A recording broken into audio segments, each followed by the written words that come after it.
विद्यार्थ्यांनो, मी तुम्हाला आजपासून विज्ञान हा विषय शिकवणार आहे. इयत्ता 9वी विज्ञान हा विषय शिकवणार आहे. त्याच्या आधी आपण जरा अशी विज्ञान म्हणजे हा बाबा 9वीत तुम्हाला काय काय आहे नेमकं विज्ञान या विषयामध्ये त्याच्याबद्दल मी माहिती देते. त्यानंतर मी एक पहिला धडा सुरूच करणार आहे. पहिला धडा आहे आपला गतीचे नियम.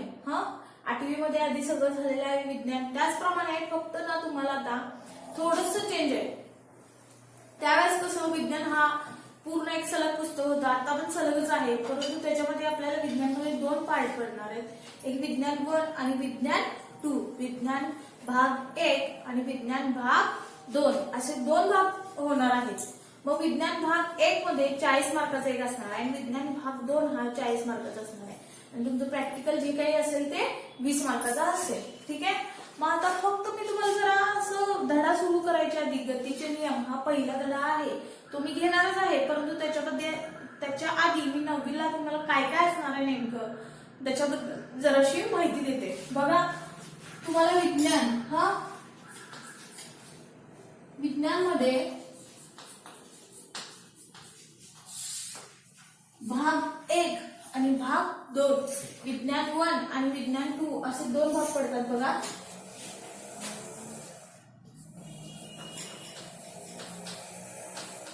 भाग 1 असणार आहे, पुस्तक एकच आहे परंतु त्याच्यामध्ये 2 पार्ट आहेत.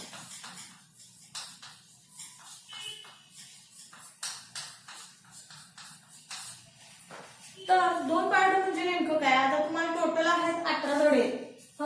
18 प्रकरण आहेत.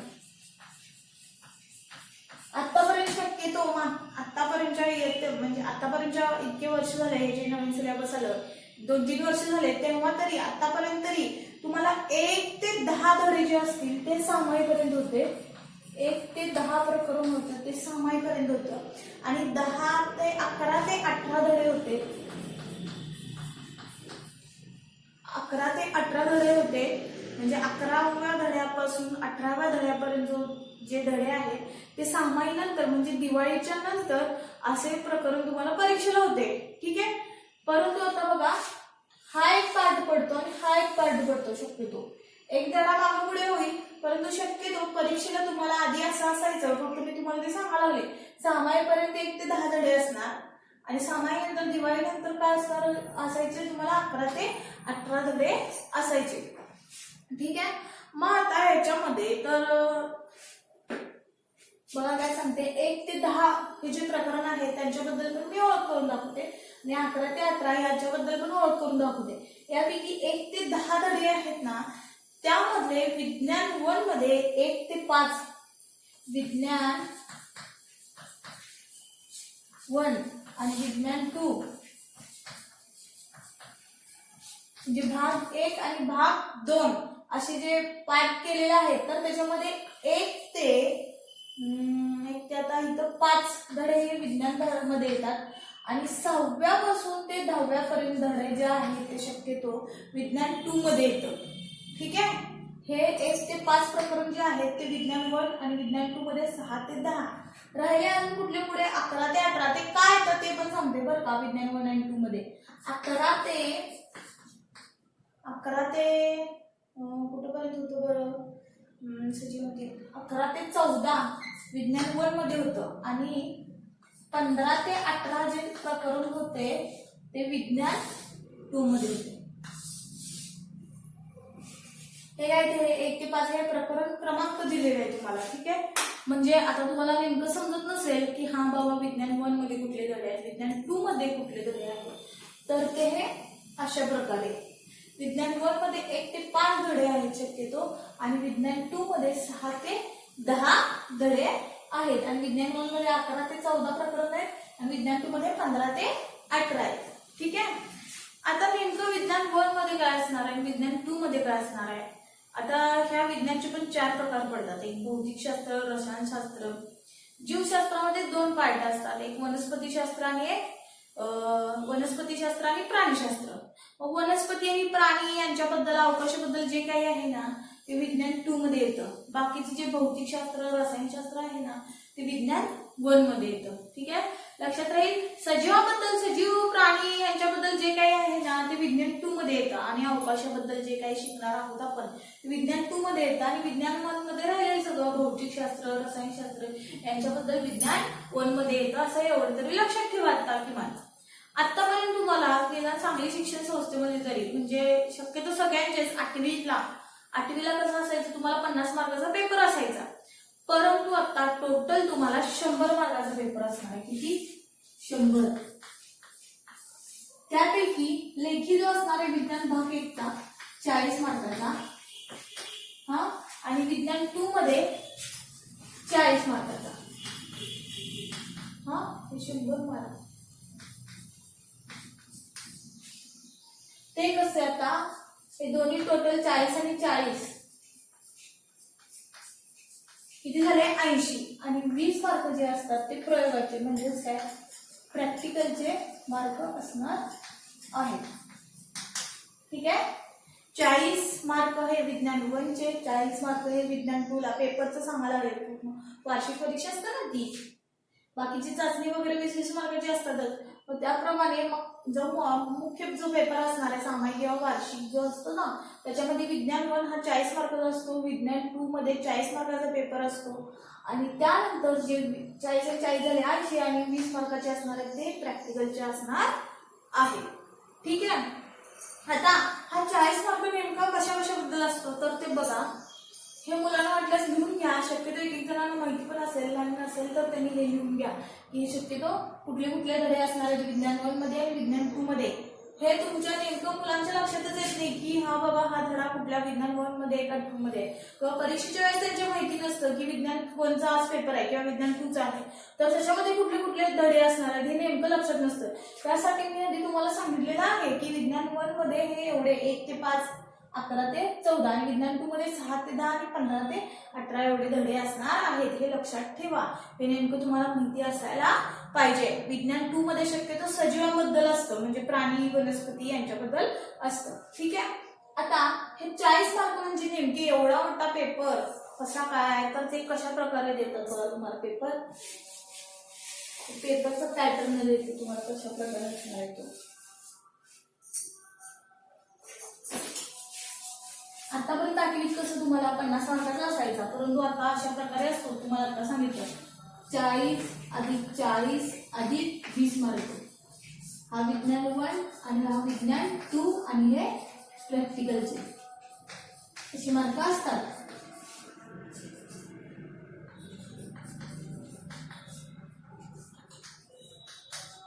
ठीक आहे. विज्ञान 1 ला 40 मार्क, विज्ञान 2 ला 40 मार्क आणि 20 मार्क प्रॅक्टिकलचे. ठीक आहे.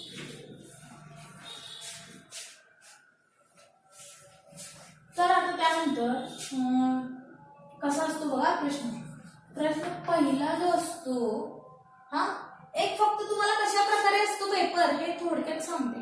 म्हणजे तशामध्ये काही जरा चेंजेस पण होऊ शकतील तुमच्या शाळेत परंतु एक शक्य तुम्ही आता जे सांगणार आहे त्याप्रमाणे पेपर असतो तुमचा. प्रश्न पहिला अ मध्ये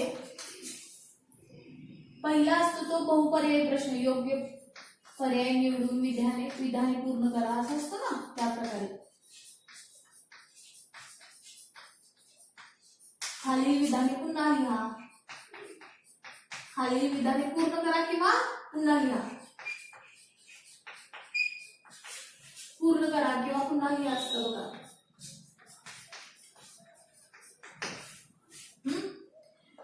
म्हणजे ह्याच्यामध्ये काय असणार आहे रिकाम्या जागा असतात.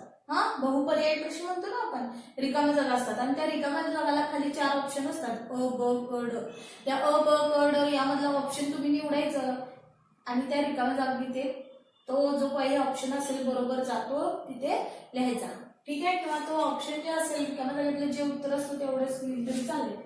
आता ब प्रश्न जो असेल आणखी नाही हा जो असणार आहे तो प्रश्न 5 मार्काचा असणार आहे. म्हणजे ही रिकाम्या जागा असणार आहे बहुपर्यायी प्रश्न एमसीक्यू म्हणतो बघा आपण त्याला. ठीक आहे. एमसीक्यू म्हणजे मल्टिपल चॉईस क्वेश्चन. म्हणजे काय तर रिकाम्या जागा भरायच्या आहेत 4 ऑप्शन पैकी एक ऑप्शन निवडून. ठीक आहे. हा 5 मार्काचा असतो. कंपल्सरी असतो. कंपल्सरी म्हणजे त्याच्यामध्ये ऑप्शन नसणार आहेत. म्हणजे काय 5च्या 5 प्रश्न तुम्हाला सोडवायचे असतात. ह्याच्यामध्ये किती प्रश्न असतात 5च्या 5 प्रश्न तुम्हाला सोडवायचे असतात.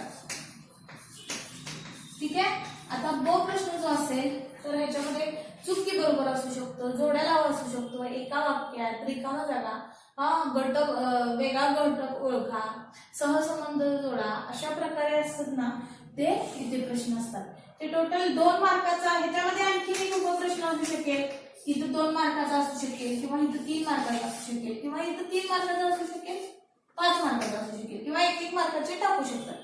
मग इथं कितीही उपप्रश्न असू शकतात, परंतु ते टोटल असणार आहेत ते 5 मार्काचेच असणार आहेत. टोटल जे असणार आहेत म्हणजे 1-1 मार्काचे प्रश्न असतात, असे टोटल 5 प्रश्न असतात आणि ते 5 मार्काचे असणार आहेत. ठीक आहे. आता प्रश्न पहिला अ झाला, ब झाला. त्यानंतर प्रश्न दुसरा, खालील प्रश्नांची उत्तरे लिहा.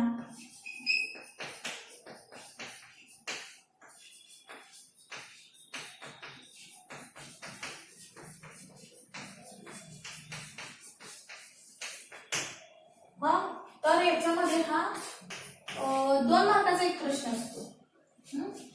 यापैकी 6 किती असतात बरं टोटल? तुम्हाला 5 खालील प्रश्नांची उत्तरे आहेत. 2-2 मार्काचे एक प्रश्न असतात.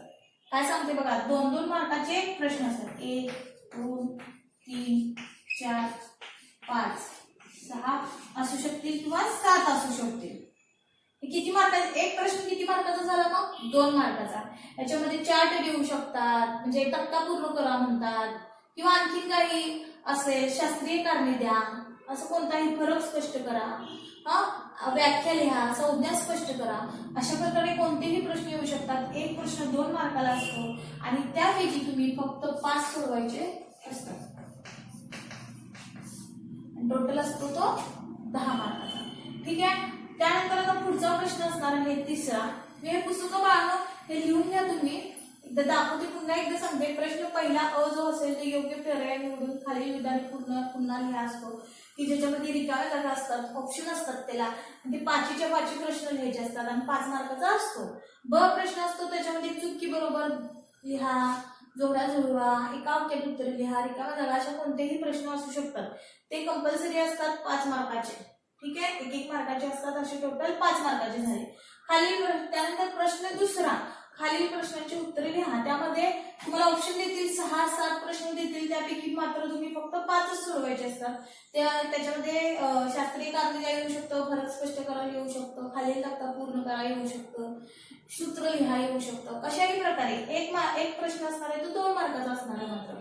ठीक आहे. मग असे टोटल किती? 5च फक्त सोडवायचे आहेत आणि ते एक प्रश्न 2 मार्काला असल्यामुळे जो प्रश्न दुसरा असणार आहे तो 10 मार्काचा झाला. ठीक आहे. आता प्रश्न तिसरा उद्या काय आहे?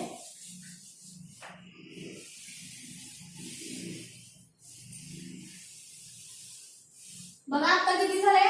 प्रश्न पहिला जो होता इथे थोडक्यात इथे प्रश्न पहिला अ जो होता तो 5 मार्काचा, ब जो होता तो 5 मार्काचा. हे कंपल्सरी प्रश्न असतात. प्रश्न दुसरा आहे तो फक्त 5 सोडवायचे असतात, फक्त 5 सोडवायचे असतात. तो टोटल असणार आहे 10 मार्काचा.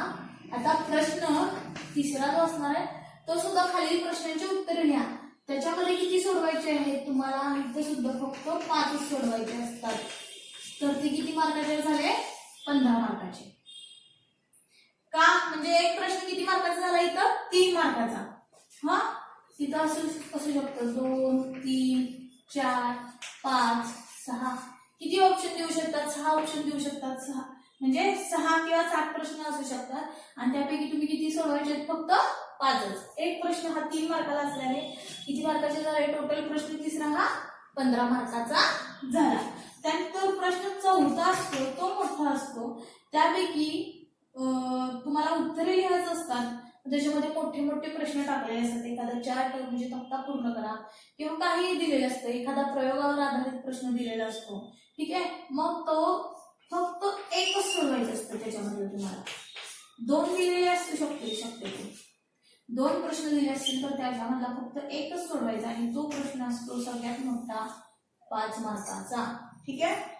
प्रश्न चौथा असतो 2 देतील 3 देतील, शक्यतो 2च देतात प्रश्न. त्यापैकी एकच सोडवायचा असतो आणि तो किती मार्काचा असतो? 5 मार्काचा. टोटल किती झाले? 5 आणि 5 10, हे 20 आणि हे 30, 35 आणि हे 40. म्हणजे हा फक्त विज्ञान 1चा झाला. अशाच प्रकारे विज्ञान 2चं सुद्धा एवढ्या मार्काचा म्हणजे 40 मार्काचाच असणार आहे. आणि राहिलेले हे 40 झालं, विज्ञान 1चा 40. अशाच प्रकारे विज्ञान 2चा पण 40 मार्काचा आणि राहिलेले 20 मार्क हे प्रॅक्टिकलचे. अशा प्रकारे टोटल 100 मार्काचा पेपर असतो. ठीक आहे. आता आपण बघूया पुढचे. हे विज्ञान बद्दल तुम्हाला सांगितलं की धडे किती आहेत. 1 ते 18 धडे आहेत. त्यापैकी विज्ञान 1 पार्ट आणि विज्ञान 2 कसं आहे ते सांगितलं. त्यामध्ये कुठले कुठले धडे येतात. आता आपण विज्ञानच्या पुस्तकामध्ये कुठले कुठले धडे आहेत नेमकं त्याच्यामध्ये काय काय असणार आहे हे आपण थोडक्यात ओळख करून घेऊया. मग आपण पुढचा आपला धडा घ्यायला सुरू करूया. ठीक आहे.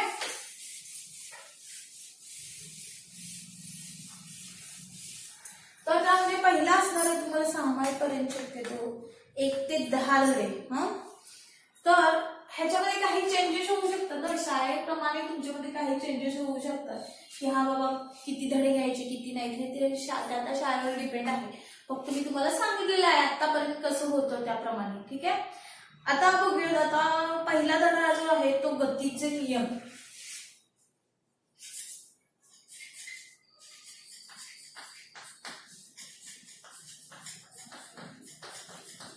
आजपासून मी हा धडा सुरू करणार आहे गतीचे नियम. याच्यामध्ये फक्त गतीबद्दल सगळं सांगितलेलं आहे. गती म्हणजे काय, उदाहरणार्थ की ज्याच्यामध्ये एखादी वस्तू तुम्हाला हललेली दिसली की गती म्हटलं काय, गती म्हटलं की काय, आपल्या डोळ्यासमोर एखादी वस्तू हालचाल करणारी किंवा फिरणारी आपल्याला दिसते किंवा भरकन जाणारी दिसते म्हणजे काय, त्या वस्तूला गती प्राप्त झालेली असते. ठीक आहे.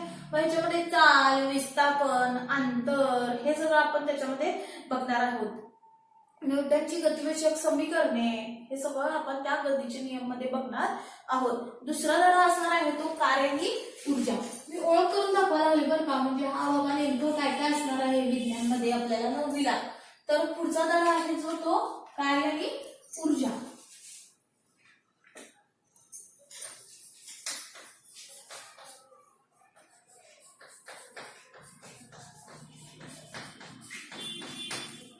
कार्य आणि ऊर्जा याच्यामध्ये काय, कार्याबद्दल सगळं सांगितलेलं असणार आहे. ऊर्जा, कार्य आणि ऊर्जा म्हटलं की काय त्याच्याबद्दलच असणार आहे ना सगळं. ऐकून घ्या तुम्हाला मी.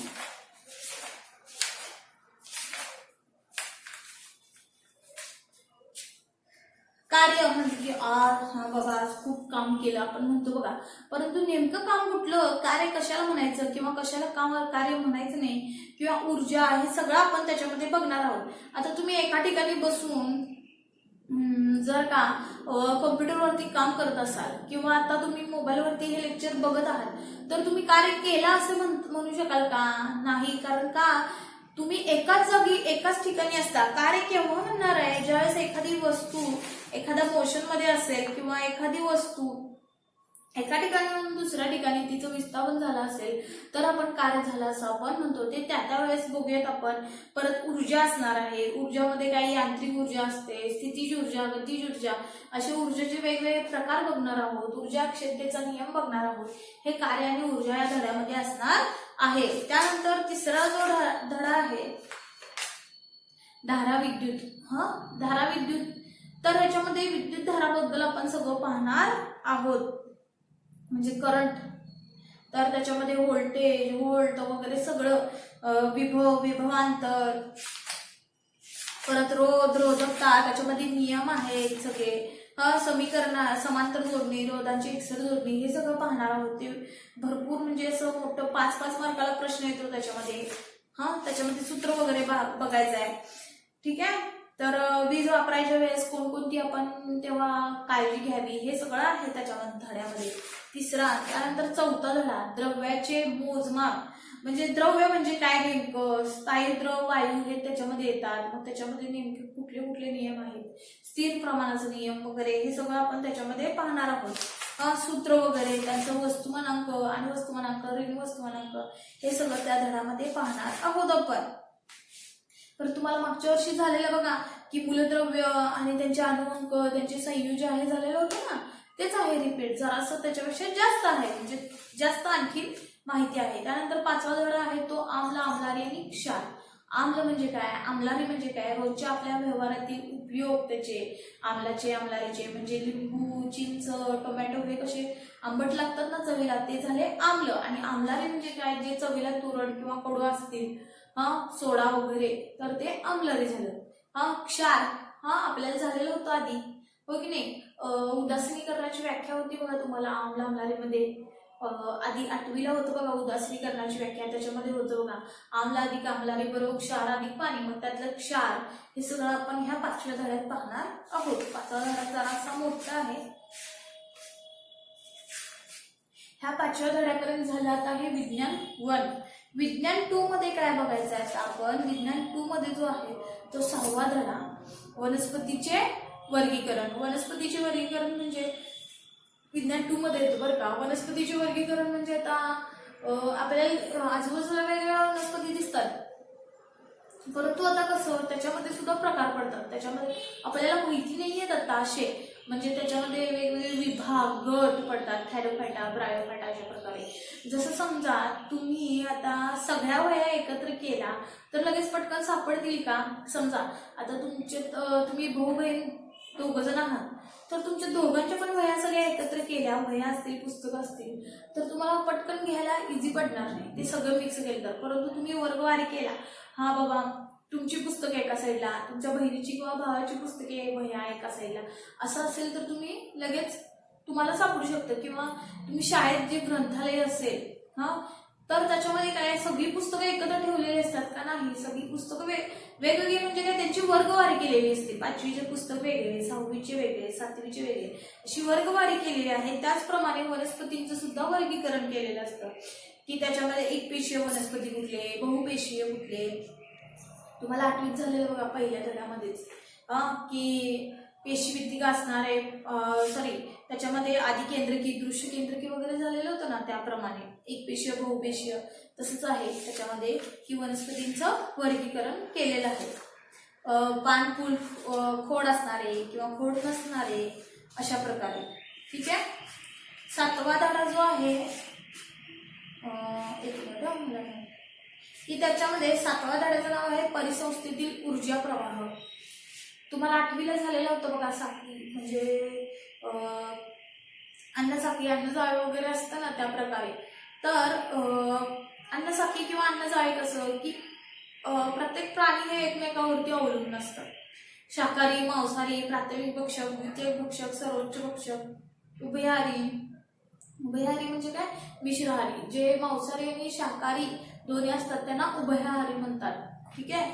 मग आता उदाहरणार्थ सांगते, जसं शाकाहारी जे असतील ते वनस्पतीवरती अवलंबून असतात. वनस्पती कशावरती अवलंबून असतात, सूर्यप्रकाश, पाणी यांच्यावरती अवलंबून असतात, होय की नाही.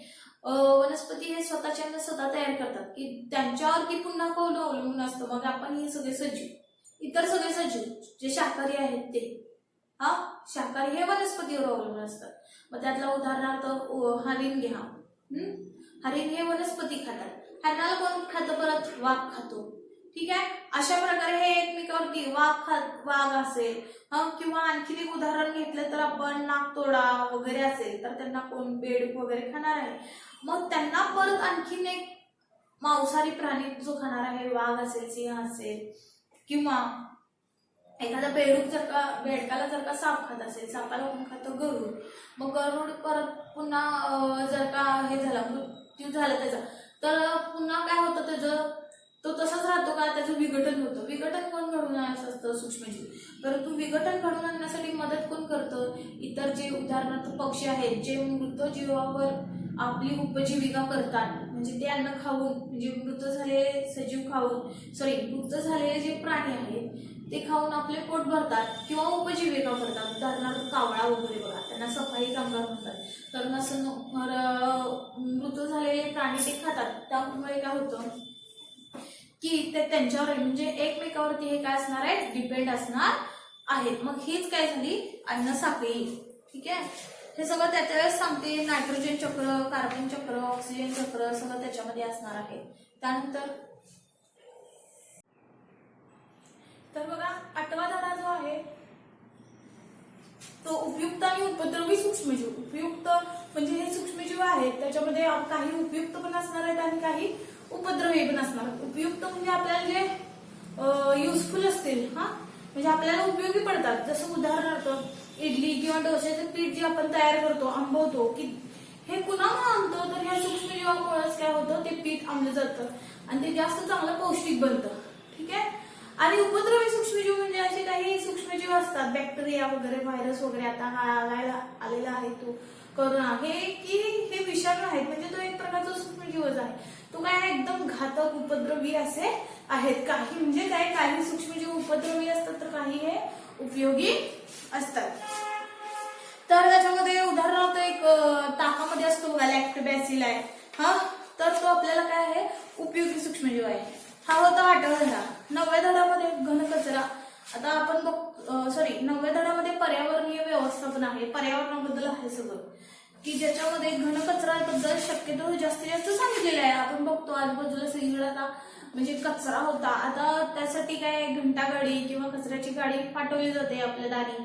त्याच्यामध्ये आपण कचरा टाकतो. त्यामध्ये सुका आणि ओला कचरा हा वेगवेगळा वर्गीकरून टाकायला सांगितलेला असतो परंतु आपण काय करतो हे एकत्रच टाकतो. त्यामुळे भरपूर नुकसान होतं. कचरा साठतो. कचरा नेमका जाऊन तरी किती जाणार ना. तोच एक ओला कचरा असतो तो वेगळा केला असेल तर त्याच्यापासून खत तरी तयार होतं अशा प्रकारे. तर त्यानंतर 10वा धडा आहे तो माहिती संप्रेषण आणि तंत्रज्ञान हे ज्याच्याबद्दल कॉम्प्युटरबद्दल माहिती दिलेली आहे.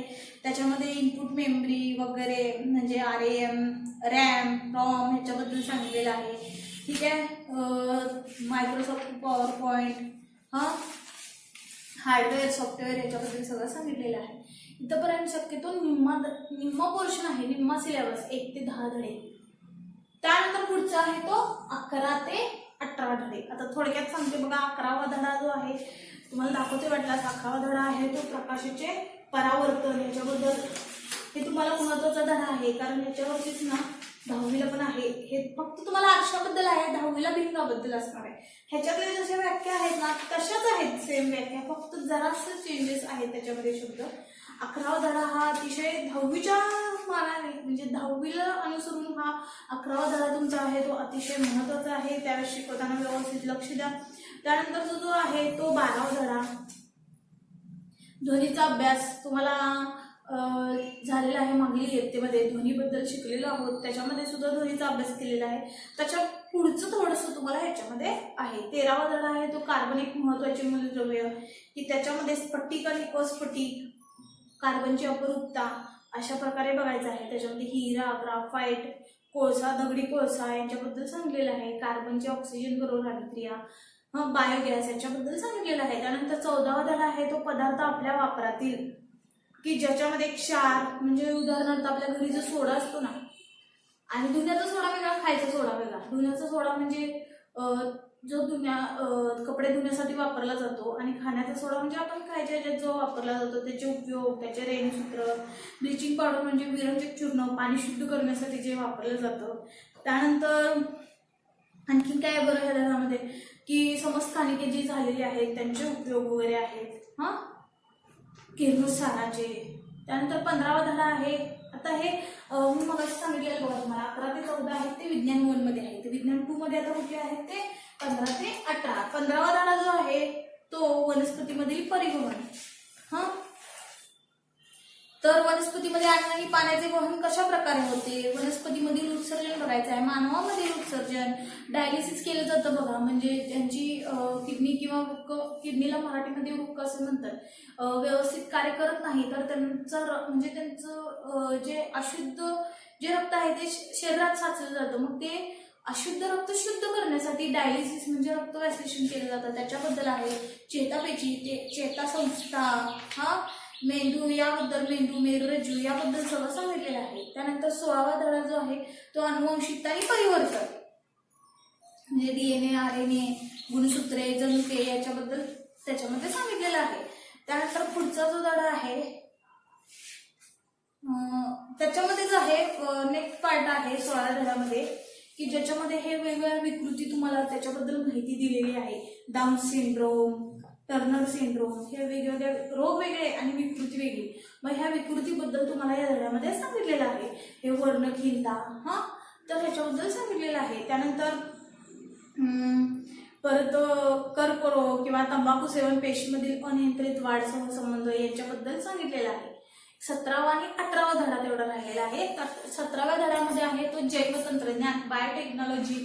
हा, की आता तुम्हाला वेगवेगळे कलमी झाडे वगैरे दिसतात बघा. कमी कालावधीत जास्त उत्पन्न देणारे काही वनस्पती असतात.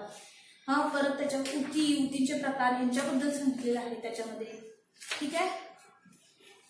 जैवतंत्रज्ञान म्हणजे काय, तर वेगवेगळे नवीन जातीची जी फळे आलेली आहेत, फळे असतील किंवा जीएम पिके म्हणतो बघा, कशा प्रकारे की कमी कालावधीत जास्त उत्पन्न देतात, वनस्पती असेल किंवा प्राणी असेल, दोघांबद्दल त्याच्यामध्ये जैवतंत्रज्ञानाबद्दल सांगितलेलं आहे. त्यानंतर 18वा धडा आहे. तर त्याच्यामध्ये 18व्या धड्यामध्ये प्रकाशाची रूपे, दुर्बिणीचे प्रकार, भारतीय अंतरिक्ष अनुसंधान केंद्र इस्रो याबद्दल माहिती दिलेली आहे. अशा प्रकारे 1 ते 18 धडे आहेत. आता आपण शिकवायला सुरू करूयात. पहिला धडा येणार आहे मी.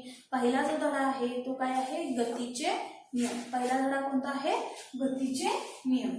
मुलांना तुम्हाला कळालं ना, मी आता जे सांगितलं ते म्हणजे मी फक्त तुम्हाला ओळख करून दिली की आता बाबा हा नववीला काय काय असणार आहे नेमकं. मी मुद्दाम ओळख करून दिली, लगेच धडा शिकवायला सुरू केलेला नाहीये. का तर हा बाबा तुम्हाला कळावं तर की नववीला नेमकं काय काय असणार आहे, आपल्याला कोणते कोणते धडे असणार आहे.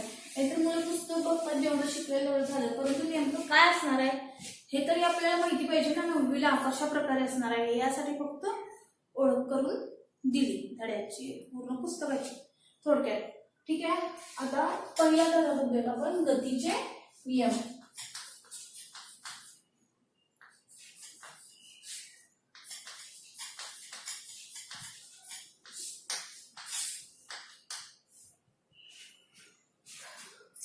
तर गतीचे नियम, मी जे काही शिकवते ते व्यवस्थितपणे लक्ष देऊन ऐका. पहिल्या सुरुवातीला जे ऐकाल त्याच्यावरती डिपेंड पुढचं सुद्धा असतं. आता पहिल्यांदा लक्ष देऊन ऐकलं नाही, पुढचं तुम्हाला कळणार नाही. त्यामुळे पूर्णपणे हा तुम्ही जे शिकवते ते व्यवस्थित लक्षपूर्वक ऐका आणि काय शंका असेल तर नंतर विचार. तर बघा, आता गतीचे नियम, पहिला धडा जो आहे तो गतीचे नियम. आता गतीचे नियम म्हटलं की काय, तुम्हाला लगेच काय कळतं की गती लगेच डोळ्यासमोर येते. काय, एखादी वस्तू हलते किंवा एखादी वस्तू म्हणजे फिरते वगैरे असे. मग ही गती म्हणजे नेमके काय आहे, तर त्याच्यामध्ये 2 प्रकार असतात. एखादी वस्तू स्थिर असते किंवा एखादी वस्तू गतिमान असते. मग स्थिर आहे किंवा गतिमान आहे हे कसं काय ओळखायचं, त्याबद्दल आधी आपण काही उदाहरणे बघूयात. हा फळा गतिमान आहे का, नाही. हा फळा काय स्थिर आहे. आता हा खडू मी हातात धरलेला आहे, हा खडू गतिमान आहे का, नाही. तर हा खडू काय स्थिर आहे. तो जर का मी खडू काय केला, असा फेकला, हा असा फेकला, तर तो खडू फेकताना काय झाला, तो गतिमान झाला. ठीक आहे. आणि फॅन फिरत असतो बघा, फिरणारा फॅन हा काय झाला, गतिमान आहे. घड्याळाचे काटे फिरत असतात, म्हणजे घड्याळाचे काटे हे काय गतिमान, परंतु तेच काटे गतिमान नाहीये, स्थिर राहिली तर काय आपण म्हणतो, घड्याळ बंद पडलं किंवा सेल संपले असं आपण म्हणतो की नाही. म्हणजेच काय, एखादी वस्तू गतिमान आहे किंवा एखादी वस्तू स्थिर आहे हे आपण नेमकं केव्हा म्हणायचं. किंवा आणखी एक उदाहरण बघूया आपण पुस्तकातील, पक्ष्यांचे उडणे काय, वस्तू स्थिर असणार आहे की गतिमान असणार आहे. वस्तू म्हणजे पेक्षा पक्षी हे काय, पक्षी हा काय सजीव आहे, मग तो उडतोय, मग त्यावेळेस तो काय असतो, गतिमान असतो. त्यानंतर हवेतून उडणारा पालापाचोळा हे सुद्धा काय गतिमान असलेलं उदाहरण आहे. ठीक आहे. म्हणजे गतीची जाणीव होते आपल्याला याच्यामधून. थांबलेली रेल्वे गाडी, तर ती वस्तू जी असेल, रेल्वे ही काय थांबलेली आहे, म्हणजे ती वस्तू गतिमान आहे का, नाही आहे, त्याच्यामध्ये गती नाही. मग ज्यावेळेस तीच जर का रेल्वेगाडी चालू झाली असेल तर त्यावेळेस आपण मात्र काय म्हणू शकतो, गतिमान असल्याचं जाणीव होतं आपल्याला. त्यानंतर एखादा दगड आहे ठेवलेला, म्हणजे थांबलेला आहे दगड, काय हा उडतो का नाही, इकडून तिकडे फिरतो का नाही, आपण फेकल्याशिवाय तो एका ठिकाणाहून दुसऱ्या ठिकाणी जात नाही. जोपर्यंत तो एका ठिकाणी असतो त्याला काय म्हणायचं, स्थिर. आणि ज्यावेळेस आपण उचलून फेकतो किंवा बाजूला सरकत असेल तर किंवा फेकत असेल त्यावेळेस एका ठिकाणाहून दुसऱ्या ठिकाणी जातोय तो दगड, हा आपण फेकला, तर त्यावेळेस तो काय असणार आहे, गतिमान असणार आहे.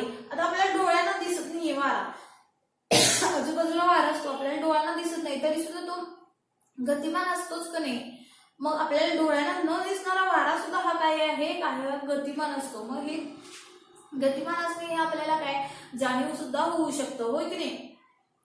काही वेळा वस्तूंची गती आपण प्रत्यक्षपणे पाहू शकत नाही, त्याचं हे उदाहरण आहे, जसे की वाहणारा वारा. ठीक आहे, म्हणजे काही वस्तू गतिमान असतात तर काही वस्तू स्थिर असतात. मग गतिमान आहे किंवा स्थिर आहे हे आपण कसं काय ओळखायचं. आता आणखीन एक बघायचं झालं तर आपण रेल्वेमधून प्रवास करणार आहोत.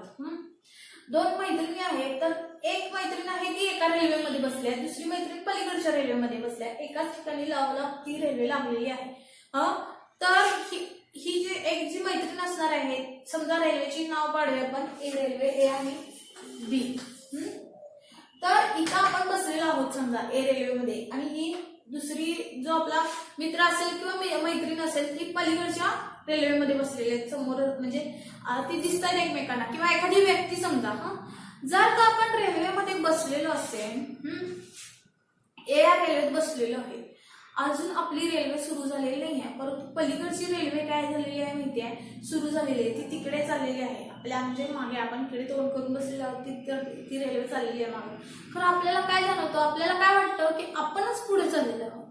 ऍक्च्युली ती दुसरी रेल्वे जात असते पुढे तिकडे, ती रेल्वे जाताना दिसते, त्याप्रमाणे ती रेल्वेमध्ये जे काही माणसे व्यक्ती बसली असतील ते जाताना म्हणजे जात असतात, परंतु आपल्याला काय वाटतं आपण पुढे चाललेले आणि ती रेल्वे थांबलेली आहे असं आपल्याला भासवतो. परंतु ऍक्च्युली तसं असतं का, नाही. तर ती रेल्वे जात असते, परंतु आपण बसलेलो असतो, म्हणजे आपण स्थिर आहे. ती रेल्वे आणि त्या रेल्वेतील व्यक्ती आहेत त्या रेल्वे बरोबर काय झालेले असतात, गतिमान झालेले असतात. एक साधं सोपं उदाहरण म्हटलं तर आपण ज्यावेळेस बसमधून किंवा गाडीवरून प्रवास करत असतो, आपण पुढे जात असतो, परंतु बाहेर खिडकीतून आपण बाहेर बघितलं, बसमधून बाहेर बघितलं खिडकीतून, तर आपल्याला बाजूच्या आजूबाजूची जी झाडे असतात, इमारती असतात, त्या गतिमान असतात का स्थिर असतात. त्या ऍक्च्युली झाडे किंवा ज्या इमारती, घरे असतील, ते दगड असेल तो स्थिर असतो. आपण ज्या वेळेस बसमधून प्रवास करत असतो, बसमधून प्रवास करीत असताना बस सुरू झाली, आपण प्रवास करतोय, त्यावेळेस खिडकीतून आपण बाहेर बघितलं असता, तिथे इमारती असतात, झाडे असतात, दगड असतात, घरे असतात, रस्ता असतो पलीकडे, तर आपल्याला तो ऍक्च्युली स्थिर असतो. परंतु आपल्याला काय वाटतं, ती झाडे पळायला लागल्यात, बाहेरचे व्यक्ती चाललेले आहेत मागं, घरं पळायला लागलेत, मागे चाललेत, असं वाटतं की नाही. परंतु ऍक्च्युली जात असतं का, नाही, ते स्थिर असतात. मग आपल्याला वाटत असतं की ते गतिमान झालेलं आहे, हो की नाही. मग आता हे गतिमान आहे का स्थिर आहे हे कसं कळणार बरं, तर उदाहरणार्थ आता बघा, तर आता तुम्ही बसमधून प्रवास करत आहात आणि इथं ही जी आहे बघा, इथं आपण आहे बसमध्ये बसलोय, समजा फक्त एक उदाहरण सांगतोय, आणि इथं बाहेर हे काय आहे, एखादी इमारत आहे. आपण बसमधून प्रवास करत आहे त्यावेळेस काय वाटतं, इथं आहे, आपण ही खिडकीतून बघतोय, हे इमारत आहे, तर एक इमॅजिन करा डोळ्यासमोर, तर आपण काय हा बसमधून पुढे जात असताना काय वाटत जातं की हे काय चाललंय, मागे चाललेलं आहे, इमारत काय चाललेली आहे, मागे चाललेली आहे. परंतु ऍक्च्युली आपण पुढे जात असतो, म्हणजे हा तो आपला भास असतो की हा बाबा बाहेरची इमारत वगैरे मागे चाललेली आहे, पळायला लागलेत झाडे, असं होत असतं का, नाही, तो आपला भास असतो. मग ही सापेक्ष संकल्पना आहे. मग कसं ठरवायचं की हा बाबा ती वस्तू गतिमान आहे की स्थिर आहे. तर बघा, गती सापेक्ष संकल्पना आहे हे आपल्याला आपण मागील इयत्तेमध्ये पाहिलेले आहे. मग आता एखादी वस्तू गतिमान आहे किंवा नाही, किंवा एखादी वस्तू गतिमान आहे का स्थिर आहे हे कसं ओळखायचं, तर बघा,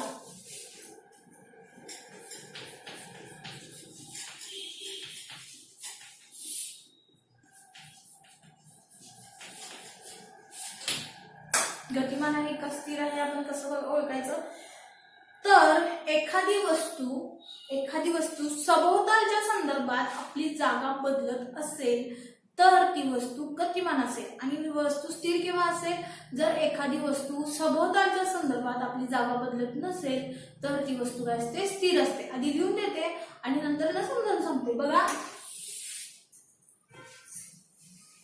एखादी वस्तू गतिमान आहे का स्थिर आहे कसं ओळखायचं, जर एखादी वस्तू सभोवतालच्या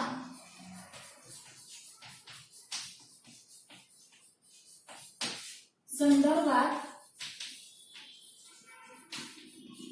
आपली जागा बदलत असेल तर ती वस्तू काय असणार आहे, गतिमान आहे असं आपण म्हणतो. तर ती वस्तू गतिमान आहे असे आपण म्हणतो. आणि तेच बरोबर विरुद्ध, जागा बदलत असेलच्या ऐवजी काय असणार आहे, नसेल. जागा बदलत असेलच्या ऐवजी काय असणार आहे, फक्त तिथं नसेल. जर एखादी वस्तू सभोवतालच्या, मुलांना लिहून घ्या फळ्यावरचं, संदर्भात आपली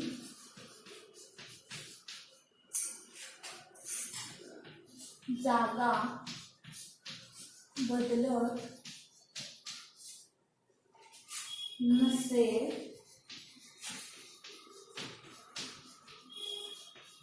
तर ती वस्तू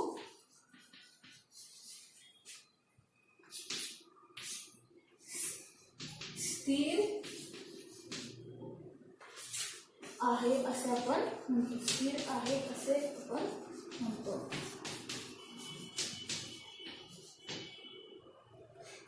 स्थिर आहे असं आपण म्हणतो म्हणण्यापेक्षा स्थिर असते.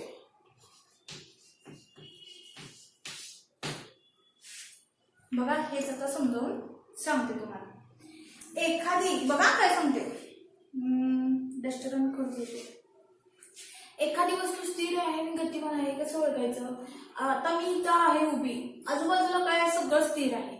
फळा, दरवाजा, खुर्ची, टेबल हे सगळं काय स्थिर आहे.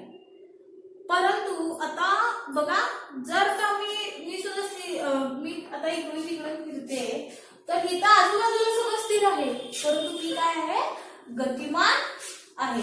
बघा तिकडे आजूबाजूला सगळं स्थिर आहे, फळा वगैरे, आणि मी काय केलं, आता खडू टाकला. खडू टाकला तर काय असणार आहे, तो गतिमान झाला. आणि तोच खडू जर का हा काय इथून हालत नाहीये, मी ठेवला इथं डस्टरवरती ठेवलेला आहे, हा स्थिर आहे, आजूबाजूचं पण स्थिर आहे, खडू पण स्थिर आहे. आपली जागा बदलल्या काय ना, हलवलेली नाही आहे, आपली जागा बदलल्या काय ना, नाही. हा खडू आता काय आहे, स्थिर आहे. एखादी वस्तू सभोवतालच्या संदर्भात आपली जागा बदलत नसेल, तिथेच आहे, तर तो काय असणार आहे, स्थिर वस्तू असणार आहे. आणि एखादी वस्तू सभोवतालच्या संदर्भात काय करते, आपली जागा बदलत असेल किंवा मी फेकलं तर तो काय असणार आहे, गतिमान. नेहमी फेकलं तरच गतिमान असेल का, नाही. तो आपली जागा बदलतोय, म्हणजे एका ठिकाणी दुसऱ्या ठिकाणी ती वस्तू जाते.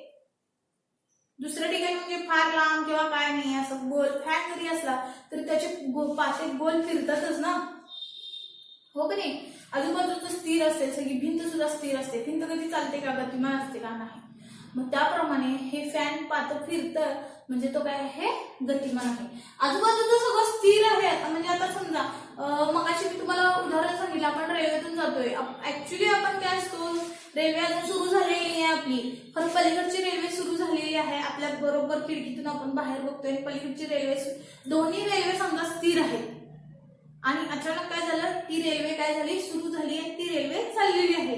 परंतु आपल्याला काय वाटतं, आपण चाललोय, आपण जात असतो का, नाही, आपण तिथेच असतो. परंतु ती रेल्वे चाललेली आहे मागे, त्यामुळे आपल्याला काय वाटतं, आपण पुढे चाललेलो आहे, तो भास असतो. ऍक्च्युली पलीकडची रेल्वे जात असते. तेच विरुद्ध, आपण जर का चाललेलो असेल आणि पलीकडची रेल्वे स्थिर आहे, पलीकडची रेल्वे काय स्थिर आहे आणि आपण रेल्वेमधून पुढे प्रवास करतोय, दोन्ही आधी रेल्वे स्थिरच आहेत समजा, आणि एकदम काय झाली, आपली रेल्वे सुरू झाली आणि आपण काय चाललोय, पुढे पुढे चाललेलो आहेत, रेल्वे बरोबर आपण पुढे चाललोय. परंतु आपल्याला काय वाटतं, आपल्याला काय भासतं की पलीकडची रेल्वे काय चालली, ती सुद्धा मागे चाललेली आहे. ऍक्च्युली ती थांबलेलीच होती, परंतु आपल्याला काय वाटतं, ती रेल्वे मागे चाललेली आहे. परंतु ऍक्च्युली ती जात असते का, नाही. ती रेल्वे सुरू झाल्यानंतर जाईल. आणि ज्या वेळेस काय होतं माहितीये, दोन्ही एकदम रेल्वे एकाच गतीने प्रवास करायला लागलेले आहेत. एक रेल्वे पुढे चालली, एक रेल्वे मागे चाललेली आहे, किंवा दोन्ही रेल्वे काय एकाच गतीने एकाच दिशेने चाललेले आहेत. हा, एका रुळावरनं तो एका रुळावरनं. तर आपल्याला पलीकडच्या रेल्वेमध्ये दिसणार आहे, आपण दोन्ही काय दिसणार आहे, स्थिर दिसणार आहे.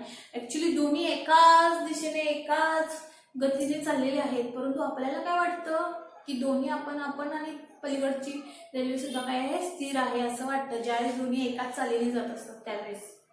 ठीक आहे, काल म्हणजे गती आपल्याला वाटणं, भासणं, हा ही सापेक्ष संकल्पना आहे. नेमकं केव्हा ओळखायचं एखादी वस्तू गतिमान आहे किंवा नाही आहे, स्थिर आहे? तर जर एखादी वस्तू सभोवतालच्या संदर्भात आपली जागा बदलत असेल तर ती वस्तू गतिमान असेल, आणि जर एखादी वस्तू सभोवतालच्या संदर्भात आपली जागा बदलत नसेल तर ती वस्तू काय असते, स्थिर असते.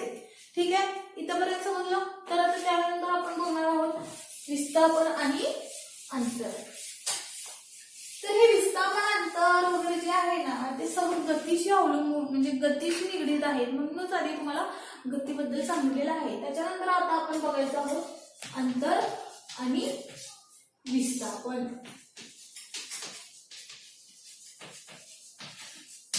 ठीक आहे,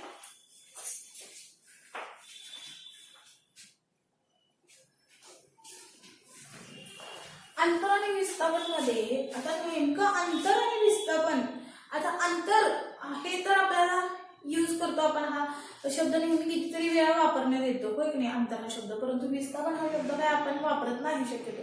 अंतर म्हणजे सगळ्यांना माहिती असेल, हा बाबा एखादा गाव किती किलोमीटर अंतरावर आहे, हा एखादा गाव 10 किलोमीटर अंतरावर आहे इथून ते तिथपर्यंत, हा आज मी एवढं अंतर पार केलं, हा, किंवा 100 मीटर धावणे, किती मीटर अंतर धावायचं आहे, किती अंतर पार करायचं आहे, धावण्याच्या स्पर्धा असतात ना, हा त्या प्रकारे.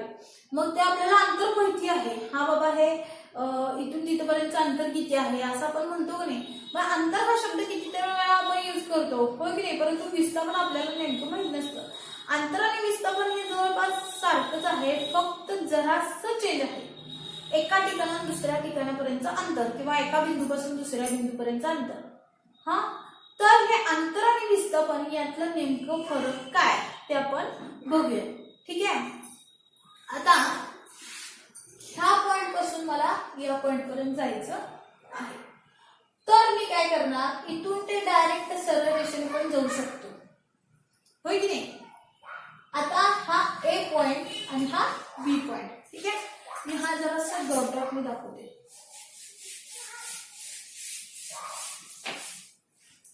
बघा काय सांगते, हा ए पॉइंट आहे आणि हा बी पॉइंट आहे. मला ए पॉइंट पासून म्हणजे समजा हे घर आहे तुमचं, हे घर आहे आणि ही शाळा आहे, जवळच आहे, घर आणि शाळा तुमची जवळच आहे. ठीक आहे, उशीर झाला तर तुम्ही आहे त्या रस्त्याने सरळ रेषेने, हा एक रस्ता आहे तो चांगला शॉर्टकट आहे, त्या सरळ रेषेने तुम्ही घरापासून शाळेपर्यंत पोहोचला.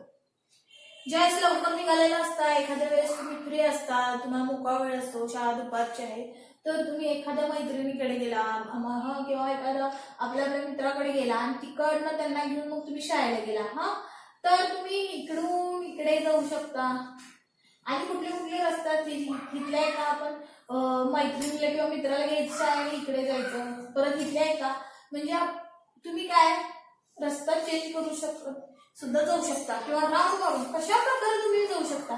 मला तिकडे जाऊ वाटलं, इकडे इकडे अशा प्रकारे कशाही प्रकारे तुम्हाला हे रस्ते असतील त्याप्रमाणे तुम्ही जाऊ शकता. हा, फिरत करत वगैरे जातो नाही आपण एकदा.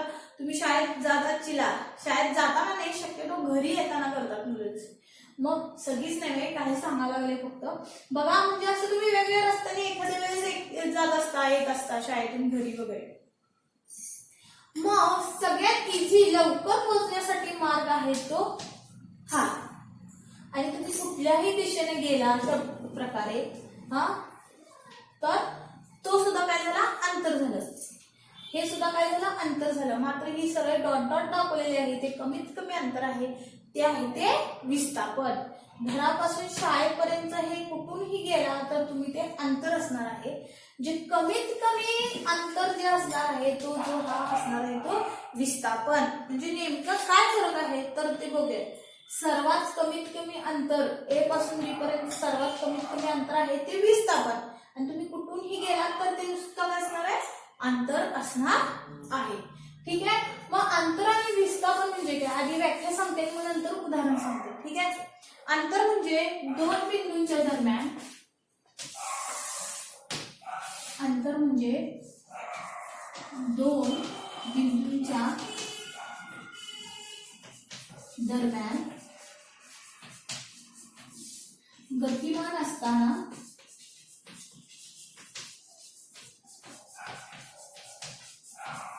दोन बिंदूंच्या दरम्यान इथला एक पॉइंट आणि इथला एक पॉइंट, आणि ती वस्तू किंवा एखादी व्यक्ती असायला पाहिजे, ती काय असणार आहे, गतिमान सुद्धा असायला हवी. दोन बिंदूंच्या दरम्यान गतिमान असताना वस्तूने प्रत्यक्षपणे केलेले मार्गक्रमण, प्रत्यक्ष केलेले मार्गक्रमण म्हणजे काय असणार आहे, अंतर. आणि तेच विस्थापन म्हणजे काय, तर आरंभ ते अंतिम बिंदू मध्ये बघा, विस्थापन म्हणजे गतिमानतेच्या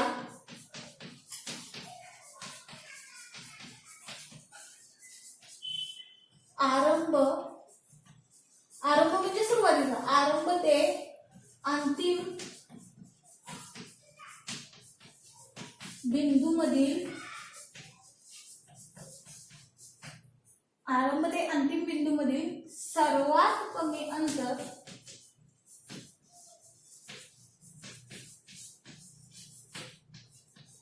म्हणजे काय असतं, विस्थापन असतं.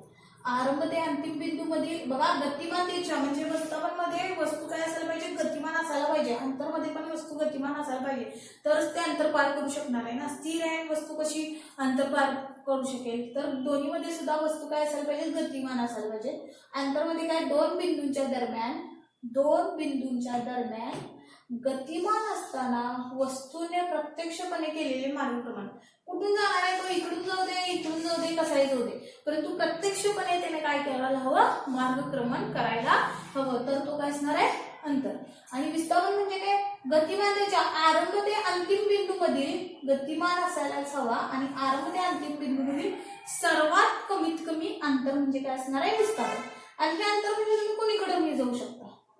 ठीक आहे. त्याचं उदाहरण पण घेऊन सांगते म्हणजे तुम्हाला ऍक्च्युली व्यवस्थितपणे कळेल.